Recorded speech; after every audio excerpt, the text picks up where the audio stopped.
Good morning, everyone. We're continuing here, BILVAVI, MISHKAN, EVNEH, and he says like this: Nizbainim b'pigisha muskeres b'Torah ben av lebenoi.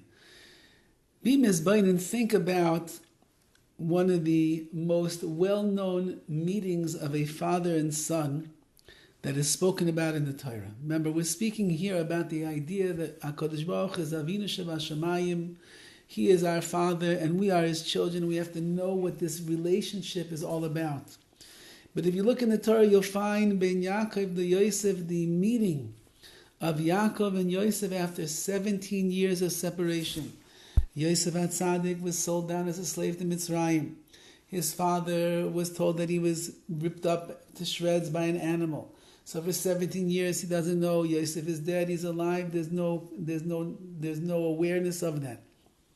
Yosef goes through 17 years of difficulties, of nisyonos, of challenges, of being away from his family, away from his father that he loved so much.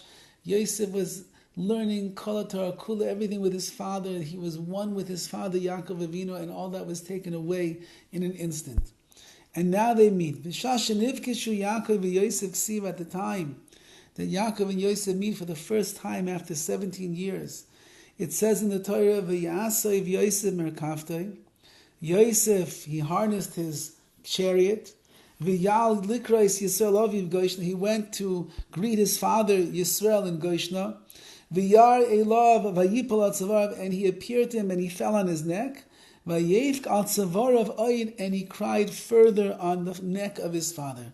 Yosef sees his father. He descends from his chariot and he immediately falls on his father's neck and he begins crying. Let's think about this. How long did Yosef stay with his falling on his father's neck? How long was he there holding on to his father and crying? Chazal teach us if you look at the psukim, you'll see that Yosef fell on his father's neck, but it doesn't say that Yaakov Avinu fell on Yosef's neck. V'lo nashki, he didn't kiss him.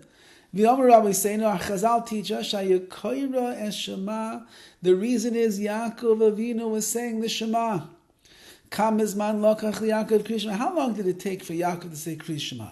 Chetzi shah, half an hour, shah, a whole hour. Ula Yosef, maybe in the kavanas, in the great intent that Yaakov had, maybe a little bit more than an hour. Mikol makam li'achaz manzeh.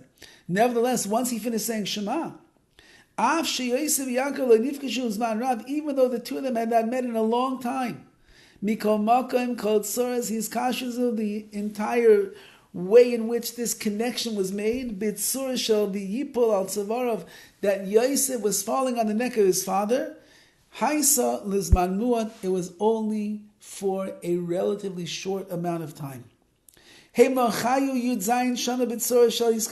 17 years, there was never a hug, there was never a kiss, there was never an embrace. They couldn't even look at each other. For 17 years they were apart. Kloimar, what does that mean? Certainly after this, Yaakov and Yosef were so close to each other. And Yosef was very mukush, was very connected to Yaakov. Ulam toikiv gilu is kashus, but the revelation of this hiskashus, of the closeness that they had, it only revealed itself for a short amount of time. Says BILVAVI MISHKAN EVNEH, even in the greatest reunion in the history of the world, that the Torah itself spends so much time speaking about the emotional things that were going on over there, the way that they showed physically that hiskashrus, that connection, that love, it only lasted for a short amount of time. Now what does it have to do with our connection, our hiskashrus, our connection to the Rebbeinu Shalom? For that, in Mitzvah Hashem, we'll have to wait until Sunday when we see the rest of this chapter. Have a wonderful day and a wonderful Shabbos.